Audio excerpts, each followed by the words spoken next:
প্রশ্নে বলা আছে একজন বিনিয়োগকারী তার মূলধনের 1/2 অংশ 5%, 1/4 অংশ 10% এবং বাকি 8% সুদে বিনিয়োগ করেন।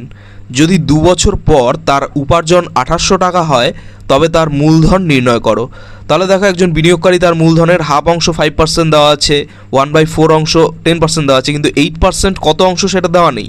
তো সেই বাকি অংশটা আমি যদি বের করতে যাই তাহলে আমাকে মোট অংশ 1 ধরে নিতে হবে, 1 মাইনাস এই যে হাফ প্লাস 1/4 দুটোকে মানে এই 1-এর সাথে মাইনাস করতে হবে। করলে আমরা দেখতে পাবো বেরোবে 1/4 অংশ। তাহলে তৃতীয় অংশটাও কিন্তু আমাদের বেরিয়ে গেল। এইবারে মূলধনটা যেহেতু আমাদের দেওয়া নেই তো 100 ধরে করতে হবে। 100 টাকা মূলধনে 2 বছরের সুদ কত হবে?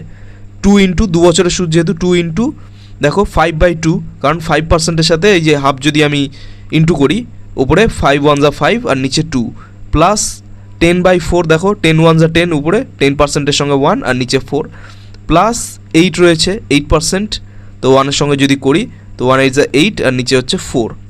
আচ্ছা, তো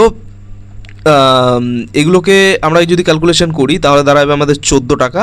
এবারে 2800 টাকা সুদ হলে তার মূলধন কত হবে? 2800 টাকা যদি সুদ হয় তাহলে তার মূলধন হবে দেখো, আচ্ছা 100 টাকা মূলধন আমরা ধরেছিলাম, এর সাথে ইন্টু 2800, নিচে যেটা বেরোলো আমাদের 100 টাকা মূলধনে 2 বছরের সুদ সেটা হচ্ছে কি 14, সেটা নিচে দিয়ে ক্যালকুলেশন যদি করি তাহলে আমাদের সঠিক উত্তর হয়ে যাবে 2000 টাকা।